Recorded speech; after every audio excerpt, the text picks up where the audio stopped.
ભાઈ વિડીયોમાં તમને 1 થી 1.5 કિલોમીટરની લાંબી લાઈન દેખાય છે ને, એ ખાટુ શ્યામજી ભગવાનજીના દર્શનની છે, એ પણ અમદાવાદમાં. અને ભાઈ 11 અને પૂનમના દિવસે તો આ મંદિરમાં જોરદાર ભીડ હોય છે. અને ભાઈ કહેવાય છે ને કે હારે કા સારા બાબા શ્યામ હમારા. અને ભાઈ ઘણા બધા ભક્તો અહીંયા એવું માને છે કે તમે અહીંયા 5 11 જ્યોતના દર્શન માનો ને તો માત્ર 2 થી 3 જ્યોતના દર્શનમાં તમારું કામ થઈ જાય છે. અને અહીંયાની જે જ્યોત છે ને એ રાજસ્થાનના ખાટુથી લાવવામાં આવી છે.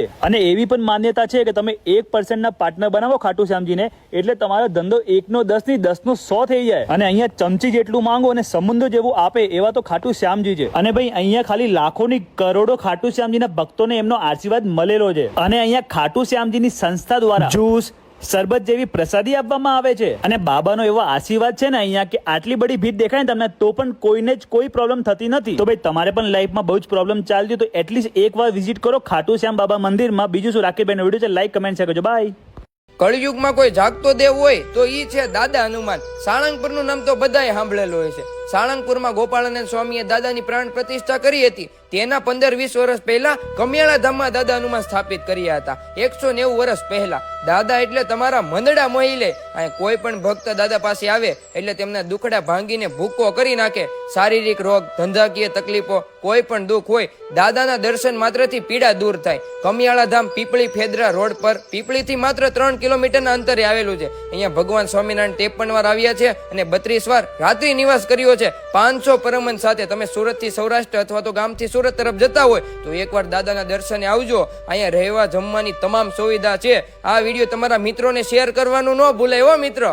એવું કહેવાય છે કે ભગવાન શ્રી કૃષ્ણનું છેલ્લું સ્થાન એ ડાકોર છે. અને તમે ઉપરથી લઈને આખું વ્યૂ ઉપરની સાઈડથી જોશો તો એ મંદિર તમને આખું શ્રીયંત્ર જોવા મળશે.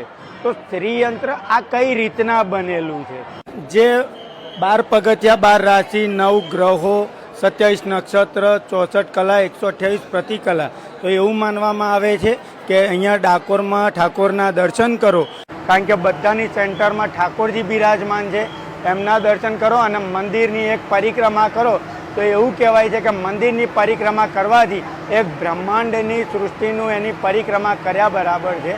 ધજાજી પણ અર્પણ કરો તો એક બ્રહ્માંડ બાંધ્યાનું પુણ્ય પણ તમને પ્રાપ્ત થાય છે. જય રણછોડ, જય શ્રી કૃષ્ણ. મેં 20 વર્ષથી ધંધો કરતો હતો, ક્યારેય નફો કર્યો નહોતો, નુકસાની જ જતી હતી. અને 1.5 થી 2 કરોડનું દેવું હતું મારી માથે. પણ જ્યારથી અહીંયા આવવા માંડ્યો છું ત્યારથી મને ઘરમાં રાહત મળવા માંડી છે. અને આજે પહેલો વહેલો આ વર્ષે મેં ધંધામાં નફો કર્યો છે. ક્યારેય મારા ધંધામાં નફો નહોતો થતો. અને આ વર્ષે પહેલો વહેલો હોળીના સિઝનના ધંધામાં મેં નફો કર્યો છે. એ અમૃત બાપાની મેલડીની કૃપાથી. ધર્મિષ્ઠા છે, હું રતનપુરાથી આવું છું. મેં મારી છોકરીની માનતા રાખેલી કે 10મા ધોરણમાં રણુજા એટલે કે રામદેવ પીરના ધામ રામદેવરા જવું હોય તો માત્ર 400 રૂપિયાની સ્લીપરની ટિકિટ લઈ બેસી જાઓ જેસલમેર સુપરફાસ્ટ એક્સપ્રેસ ટ્રેનમાં. આ ટ્રેન રોજ રાત્રે અમદાવાદના સાબરમતી સ્ટેશનથી 10:15 કલાકે ઉપડી મહેસાણા અને પાટણ થઈ સવારે 9:30 કલાકે રામદેવરા પહોંચાડે છે. આ જ ટ્રેન રિટર્નમાં રામદેવરાથી સાંજે 5:30 વાગે ઉપડી બીજા દિવસે સવારે 5:15 કલાકે સાબરમતી સ્ટેશન પહોંચાડે છે. મતલબ કે તમે માત્ર એક જ દિવસમાં રણુજા ધામના દર્શન કરી પાછા આવી શકો છો. આ ટ્રેનનું સ્લીપરનું ભાડું 400, થર્ડ એસીનું 1050 અને सेकंड एसी નું ભાડું છે 1500 રૂપિયા. देखो जैसे ही इस लड़के पर हनुमान जी प्रकट होते हैं तो हर कोई उनसे आशीर्वाद लेने लगता है और अपनी परेशानियों और दुखों का जिक्र करके उनसे अपनी मनोकामनाएं मांग लेता है. मान्यता की हनुमान जी के इस रूप का दर्शन करना वरदान पाने के बराबर पुण्य है, लेकिन फिर भी इसे कोई एक लाइक नहीं करता है.